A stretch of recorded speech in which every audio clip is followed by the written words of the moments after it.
By the time Christmas morning ended, the damage was already done. I wasn't in the room when my younger brother told everyone I was broke.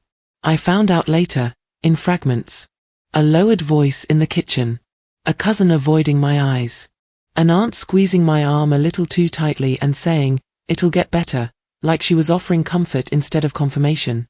Apparently, while I was helping clear plates and refill coffee, my brother had been busy explaining my life for me. He told them I was struggling. That I'd never really recovered after moving away. That I was still trying to figure things out. He said it casually, confidently, like someone reporting the weather. Seeing nods instead of questions only encouraged him. By the time I stepped back into the living room, the story had already settled. I could feel it in the way the conversation shifted when I sat down. The way people spoke slower, softer, as if I might break. Someone offered me leftovers to take home, unprompted. Another asked if I was managing okay these days. I smiled. I thanked them. I didn't ask what they meant. This wasn't new. My brother had always been the narrator in our family, the one who decided which version of events became official. He had a talent for making his assumptions sound like facts and his opinions sound like concern. Growing up, he learned quickly that confidence mattered more than accuracy, especially when people already wanted to believe him. I'd spent most of my life being talked over, talked about, quietly reframed into whatever version made him look better by comparison. The independent one. The distant one. The one who never needed much. Over time, that turned into the one who must not have much. So when I realized what he'd told everyone, I didn't feel shocked. I felt tired. Not of the lie itself, but of how easily it landed. How comfortable it felt to them. How little resistance it met. I remember sitting there on the couch, the tree lights blinking, laughter moving around me without touching me, and thinking how strange it was that a story could be written about you while you were still in the room. No one asked me if it was true. No one checked. They didn't need to. The version of me they'd accepted years ago fit the narrative perfectly. I watched my brother across the room, holding court, relaxed, amused. He looked satisfied, like someone who had just placed the final piece of a puzzle and stepped back to admire it. I didn't confront him. I didn't defend myself. I didn't correct a single detail. I let it stand. The public part came later, when there was nowhere to retreat. Reveal gifts had started, wrapping paper piled up around the living room, and the mood had shifted into that loose, overstimulated Christmas energy where people say whatever comes to mind. That was when my younger brother decided subtlety was unnecessary. He made a joke about how I was keeping it simple this year, glancing at the modest gifts I'd brought. Then another one, louder, about how not everyone could afford big gestures anymore. He laughed first, like he was giving everyone permission to join in. A few people chuckled. Someone added a comment about how times are tough. An uncle nodded knowingly, as if this saw-it-coming look was proof of insight. No one challenged him. No one told him to stop. The room adjusted itself around his version of me. I stayed where I was, hands folded in my lap, face neutral. I didn't smile, but I didn't frown either. Years of practice had taught me that visible reactions only invited more commentary. Silence, at least, limited the performance. My brother kept going, warming to the attention. He talked about responsibility, about planning ahead, about how some people never quite get it together. Each line landed because it matched the story he'd already planted. He wasn't trying to hurt me, not consciously. He was enjoying the authority of being believed. I watched my extended family absorb it. Heads tilted. Brows furrowed. A few sympathetic looks came my way, the kind that carry more judgment than kindness. I could almost hear the conclusions forming: poor decisions, bad luck, wasted potential. What struck me most wasn't the mockery itself. It was how normal it felt to them. How comfortable they were letting one person define another's worth in real time. Christmas music played softly in the background, the tree glowing, the whole thing wrapped in tradition and warmth, while something quietly humiliating unfolded in plain sight. I didn't interrupt. I didn't defend myself. I didn't even excuse myself to the bathroom like I might have once. I sat there, breathing evenly, letting the moment pass over me without resistance. At some point, my brother looked over, perhaps expecting a reaction. When he didn't get one, he shrugged and moved on. The room followed him, conversation drifting elsewhere, my silence interpreted as confirmation rather than dignity. What none of them understood was that moments like this don't disappear just because you endure them. They stack. They wait. They didn't know what was coming. I learned early that silence makes people uncomfortable. So I chose it. Not because I was afraid, but see, fear makes noise. Silence doesn't. Silence watches. Every time my brother took a shot at me, people waited for my reaction. A flinch. A protest. Tears. Something to confirm his version of me. I gave them nothing. At first, he seemed confused by that. He'd throw a comment casually. She's always been bad with money, right? And glance around the room, waiting. I'd just sip my drink. That confused look didn't last long. Silence, to someone like him, looks like permission. So he got louder. He started telling stories that weren't just cruel, they were untrue. How I borrowed money I never repaid. How I failed businesses that never existed. How I was helped by people who had never even met me. He told them with confidence. With humor. With timing. And people laughed. Not because they knew it was true, but because no one challenged it. Once, at a family dinner, he raised his glass and said, "To lessons learned, especially the hard way." Everyone knew who he meant. I smiled. Small. Polite. Inside, I was cataloguing every word. That night, I heard later, he believed he'd finally broken me. She didn't even try to defend herself, he told someone. She knows it's true. That was the moment he misunderstood me completely.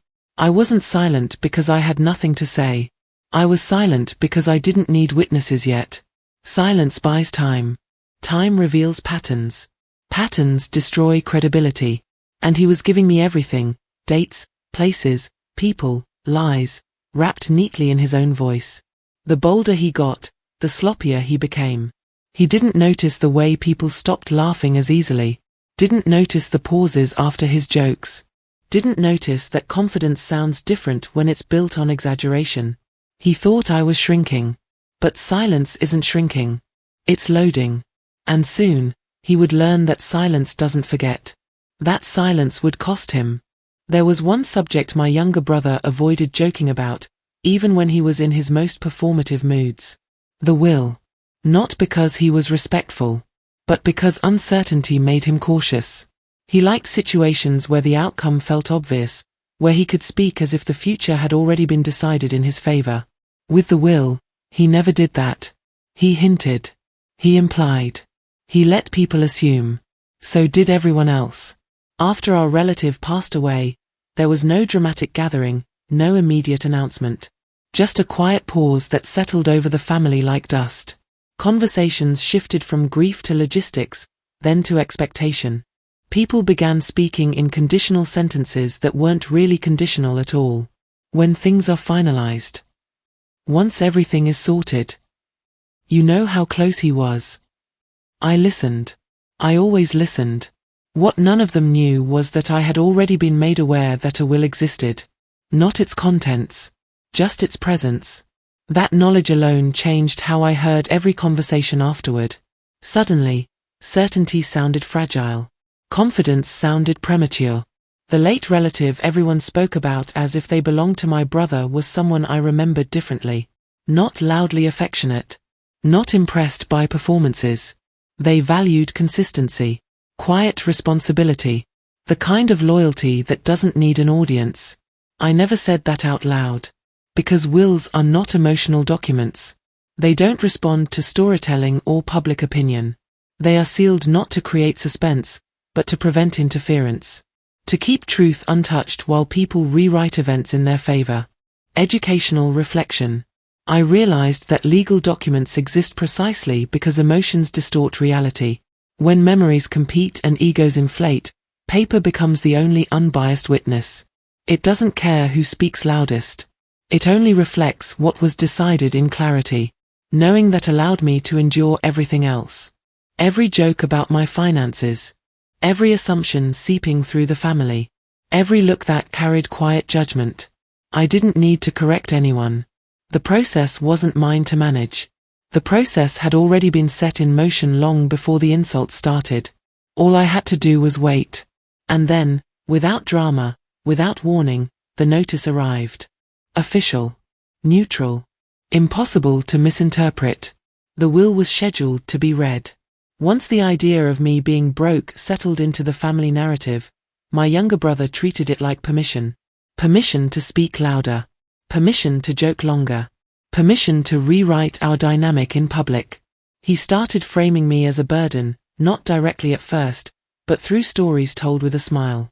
He'd talk about responsibility like it was a weight he carried alone. He'd reference helping family in vague ways, then glance at me as if everyone should connect the dots.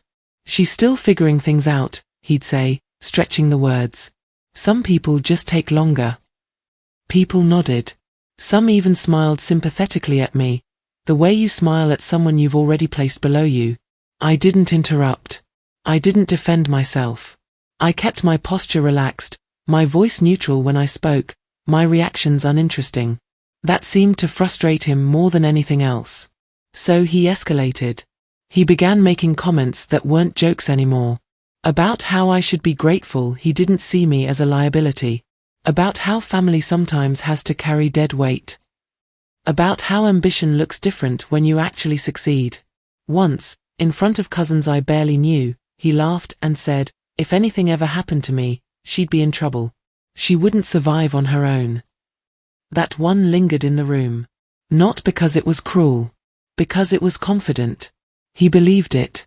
And belief, when it goes unchallenged, starts to sound like fact. What he wanted wasn't really to hurt me. It was to establish hierarchy. To make sure everyone understood where he stood and where I belonged. He spoke as if the future had already been audited, already approved, already signed in his favor. I noticed how he positioned himself physically now. Standing when others Saturday. Speaking first. Interrupting freely. He wasn't just mocking me. He was performing authority. And performances need witnesses. I could see it in his eyes when the room grew quiet. When conversations paused. When attention drifted. That's when he'd circle back, add another comment, sharpen the implication. He wasn't satisfied with being believed. He wanted confirmation. He wanted laughter. Agreement. Validation. The collective nod that says, remember this version of the story. So I let him tell it. I let him fill the space with assumptions. I let him enjoy the role he'd cast himself into. I let the audience form. Because that's what he wanted most. He wanted an audience. The email arrived quietly, without drama or urgency. A formal notice. A date. A location. The name of the attorney appointed as executor of the estate. No opinions. No emotion. Just facts arranged cleanly on the page. I read it once, then closed my phone. The will reading wasn't framed as an event. There was no sense of ceremony attached to it, at least not in the way my family talked about things. It was described as a procedural requirement, something that needed to be completed so everything could move forward. Remembered. Closed. My younger brother reacted differently. He suddenly became confident in a way that felt rehearsed. He joked about lawyers being a waste of time. He made comments about how these things usually go. He talked about fairness as if it were already on his side, already calculated. I didn't respond. The attorney, when we finally met briefly beforehand, was exactly what I expected. Neutral. Precise. Calm in a way that suggested he had watched families fracture before and had no interest in joining them. He spoke to me the same way he spoke to everyone else. No sympathy. No judgment. Just process. Seeing him reminded me of something important. Legal documents don't care who was loudest at dinner or who told the best story. They don't adjust themselves to match group opinion or family mythology. They exist to preserve intent, especially when emotions make people unreliable. I realized then why we'll stay sealed until the end. Not to create suspense, but to protect truth from distortion.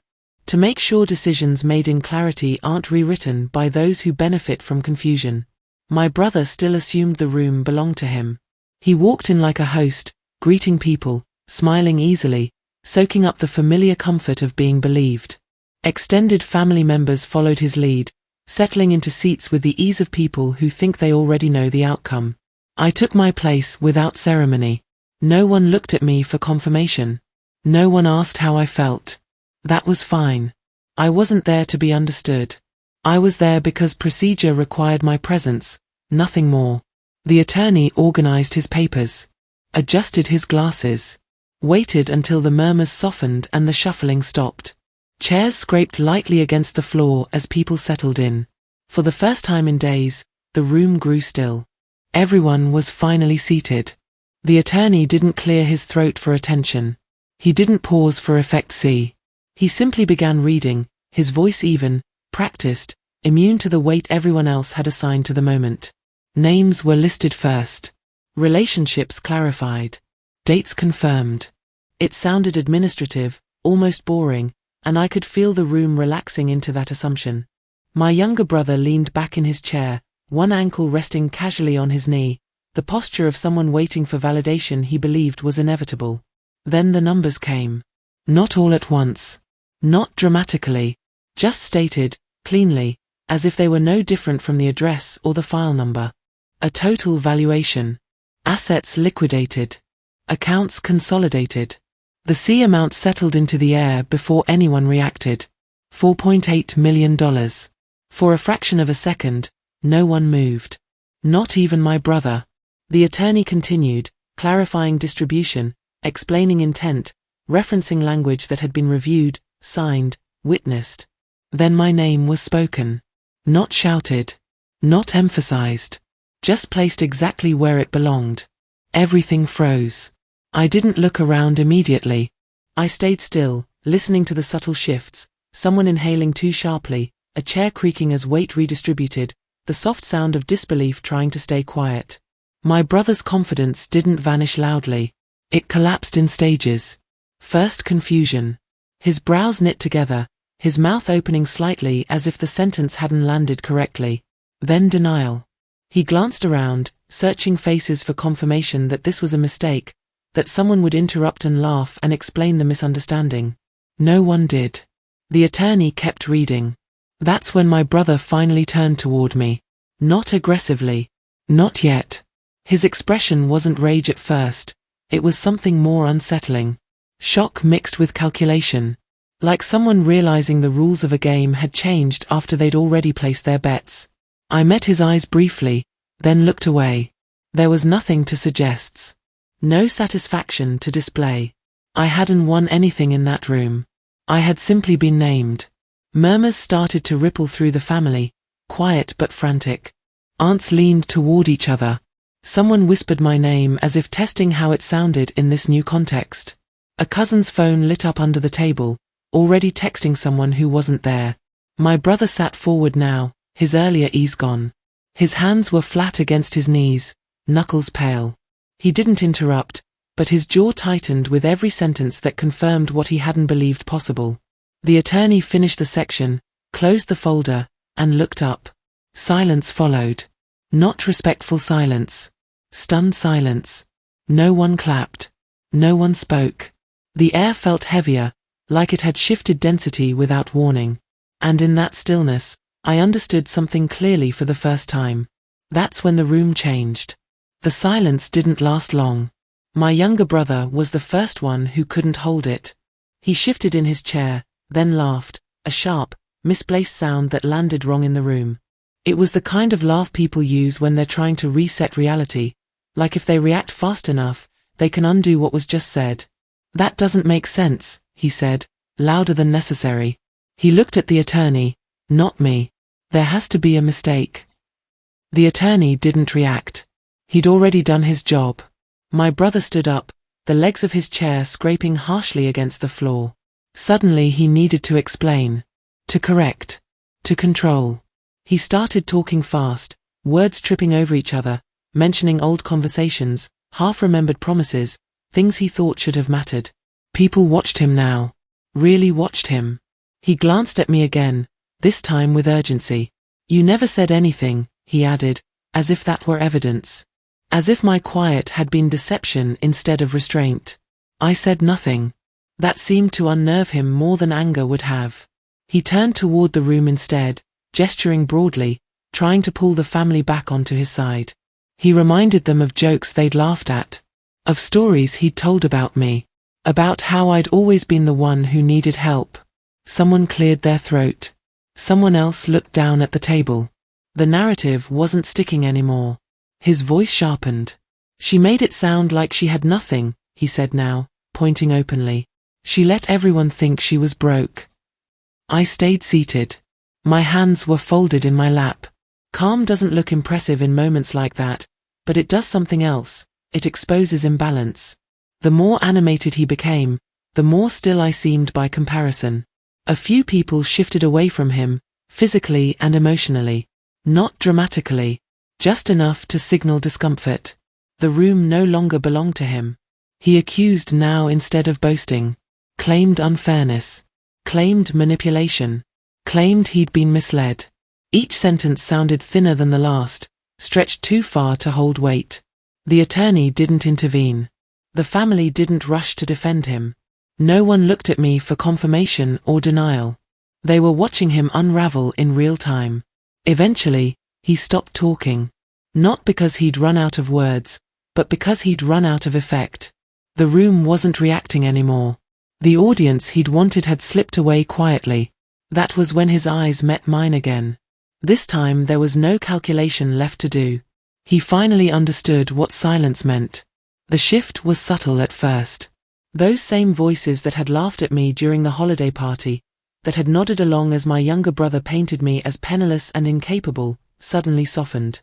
They smiled at me now, spoke in hushed tones as if their words could undo months of ridicule.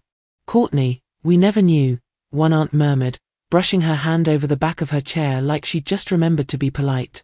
A cousin leaned close, adding, "You've handled everything so well." I'm sorry about before." The words sounded hollow in the midst of the room's quiet. I nodded once, small, polite, but I didn't speak. There was no need. Their voices, for all their sudden warmth, couldn't erase the memory of their laughter, the casual cruelty, the unchallenged lies. I watched them pivot, telling stories of my supposed sacrifices, of my generosity, as if creating a new narrative would mend the past. It was almost impressive, the way people bend history to suit comfort. Almost. I caught a glance from someone I barely knew, a distant cousin, who seemed genuinely surprised, but even that recognition was tainted. Because by then, most of the room had chosen performance over truth. I didn't argue. I didn't correct them. Every time someone spoke of how they'd misjudged me, I felt the quiet weight of my own calm. I realized that my silence had been the most consistent story, the one truth they couldn't rewrite. When a few family members tried to frame it as a lesson in humility for Zachary, I didn't react. Their attempts to shift focus felt almost comical, like shadows trying to cover a sun that had already risen. And yet, I noticed. I always notice. The glances between relatives, the hesitant smiles, the unspoken calculations, it was all there. The same people who had once cheered my humiliation now danced around my success, desperately trying to claim some part of it as theirs. I sipped my drink slowly, letting the room fill with its own awkwardness. Every forced compliment, every belated attempt at empathy, rang hollow. They wanted a different ending than the one that had already played out. But I wasn't participating. I had no need for validation, no desire for reconciliation, and no appetite for social theater. I had survived their assumptions, their gossip, their laughter. And now, as they performed admiration, I was the quiet observer of a play I had already left the stage of. Their apologies, their whispered "we were wrong," arrived too late to matter. Their apologies came too late. Weeks passed, and the city's rhythms carried on around me as if nothing had happened. I moved through my days with a quiet focus, letting the hum of Denver mornings and the occasional phone notification mark the passage of time. The holiday chaos faded into memory, and with it, the sharp edge of immediate humiliation dulled, replaced by a reflective calm that surprised even me. I found myself noticing the small details I had missed in the rush of anger and embarrassment. The way sunlight hit the living room window at certain hours, the comforting ritual of my morning coffee, the rhythm of typing at my desk as I organized my work and accounts. Life had a cadence of its own, indifferent to the performances of others, and in that truth I found relief. It became clear how much the laughter and whispers during Christmas had reflected not reality but insecurity. People project what they fear onto others, and my brother's mockery had always been louder than the truth, a performance meant to assert dominance, to hide uncertainty, to claim control where he had none. Observing from a distance, I realized that humiliation often masquerades as power, but its roots are fragile. In the quiet hours, I allowed myself to revisit the family gathering with measured awareness. I saw each comment and snicker as part of a long-standing pattern of entitlement and expectation, all of which I had endured without escalation. That pattern had taught me restraint, strategy, and self-reliance. Every misjudgment they had made, every false narrative spun about me, existed only until the facts themselves arrived, and facts never need loud voices. I let myself feel the relief of distance, the emotional space that came from stepping out of the immediate theater of their judgment. I didn't have to defend, explain, or justify. In choosing silence, I had retained authority over my story, even when the room had not. I reflected quietly on the subtle lessons that came with restraint. Humiliation exposes more about the projector than the subject. Calm boundaries communicate far more effectively than words. And sometimes, waiting, allowing the inevitable truth to surface, is a power few recognize in the moment. By the time the phone notifications had ceased, by the time the echoes of forced laughter had faded, I felt something unfamiliar but profound: clarity. A recognition that my equilibrium wasn't dependent on others' approval, that my dignity wasn't negotiable, and that self-respect, once firmly reclaimed, required no audience. I didn't feel bitter. I didn't feel defeated. I simply observed, noting how much of what had seemed so urgent was merely noise. The world continued, indifferent, and I was not undone by it. And in that stillness, I understood fully, anger was optional. Perspective was empowering. And most importantly, distance had rendered the chaos harmless. I didn't feel angry. The weeks that followed carried a quiet weight, one measured not in confrontations but in absence. I watched the world resume its routines, my life untouched by the frantic scramble of my younger brother. Zachary's attempts to dominate, to rewrite the story, had lost their audience, and with it, their power. He existed on the edges of my life now, glimpsed only in brief updates, while I moved through each day deliberately, with the calm rhythm of someone who knows exactly what she owns, herself. I thought often about the contrast between the boy who once claimed my life was inconsequential and the man who, despite all his posturing, could not alter the facts. There was a rare satisfaction in knowing that his frustration, his flailing attempts to impose shame or narrative, carried no effect. The family he rallied, the whispers he orchestrated, the judgments he tried to frame, none of it touched my reality. I carried no bitterness, no need for revenge, only clarity. Even the extended family, once quick to echo him, had learned through silence that their alliances could not dictate my life. They shifted subtly in my presence, their forced civility a pale echo of previous mockery. I never celebrated their change of tone.